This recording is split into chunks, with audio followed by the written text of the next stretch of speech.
'War 2' movie చూసి వచ్చాను. నిన్న 'కూలీ' ఇచ్చిన దెబ్బకి మైండ్ మొత్తం దొబ్బింది. కొంచెం రిలాక్స్ అవుదామని చెప్పేసి 'వార్ 2' మూవీకెళ్ళాను.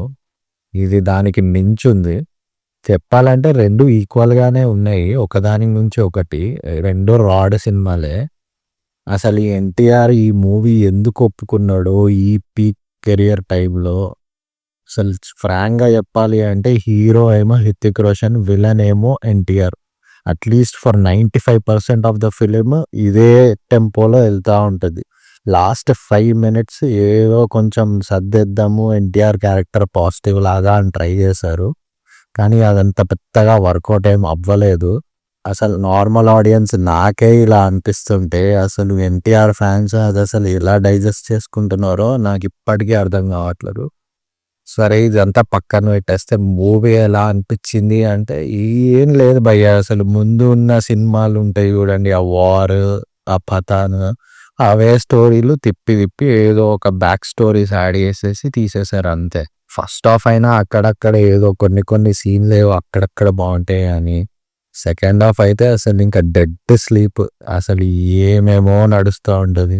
అండ్ నాకు ఇంకొక డౌట్ అసలు వీళ్ళు రా ఏజెంట్సా? సూపర్ హీరోసా? అని కూడా అర్థం కావట్లేదు. ఎక్కడ పడితే అక్కడ కొట్టుకుంటారు భయ్యా. ఫ్లైట్ ఎక్కి కొట్టుకుంటారు, ట్రైన్ ఎక్కి కొట్టుకుంటారు. ఈ వదిలేస్తే అసలు లొకేషన్‌తో సంబంధం లేకుండా ఎక్కడ పడితే అక్కడ కొట్టుకునేటట్టున్నారు ఈళ్ళిద్దరు. అసలు ఏందిరా నాయనా! ఏం సినిమారా నాయనా అనిపించింది. అసలు ఎన్టీఆర్‌వి ఎంట్రన్స్ సీక్వెన్స్ ఉంటుంది. అక్కడ అసలు అది ఏంటో అసలు ఫిజిక్స్‌ని మడతేసి లోపల పెట్టేశారు భయ్యా ఈళ్ళు.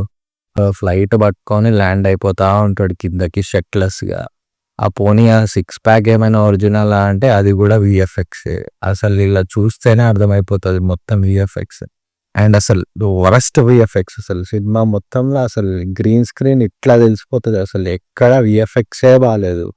అంతో గింతో సినిమాలో కొంచెం బాగుంది అనిపించింది ఏంటంటే చైల్డ్‌హుడ్ ఎపిసోడ్స్. ఆ పిల్లలిద్దరే బాగా చేశారు. ఇంగ అంతే అదో 15 మినిట్స్ ఉంటుంది. అది పర్లేదు బానే అనిపించింది. ఇంకా ఫస్ట్ హాఫ్ ఏదో కొంచెం కొంచెం అలా నడుస్తా ఉంటది. ఈ ఈ అంతే భయ్యా. ఇంక అంతకు మించి పెద్దగా ఏమీ లేదు.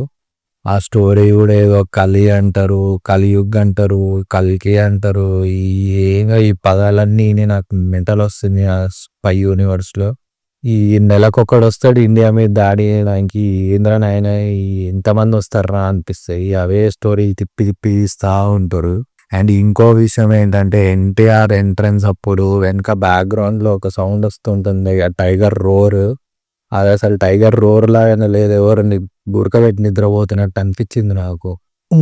ఇంతే భయ్యా ఈ మూవీ గురించి మాట్లాడి. అసలు 2 బ్యాక్ టు బ్యాక్ పడ్డాయి ఈ వీక్. ఇంక నాకు అయితే మెల్లగా ఏ సినిమా మీద అసలు హోప్ పెట్టుకునే స్టేజ్ దాటిపోయింది. నాకెందుకో I'm just rooting for Rajamouli films అన్నట్టే అనిపిస్తుంది. మేబీ రాజమౌళి ఒక్కడే మనం ఎక్స్‌పెక్ట్ చేసింది తీస్తున్నాడేమో. వేరే వాళ్ళందరూ ఈ ఓవర్ బడ్జెట్, ఓవర్ హైప్ అన్నీ ఇస్తున్నారు గానీ ఇప్పటివరకు అయితే డిసప్పాయింటే చేశారు చాలామంది. ఇంకా చూడాలి నెక్స్ట్ బిగ్ రిలీజెస్ ఎట్లా ఆడతాయో ఏందో అని. That's it guys. Please subscribe to cinema చూపులు.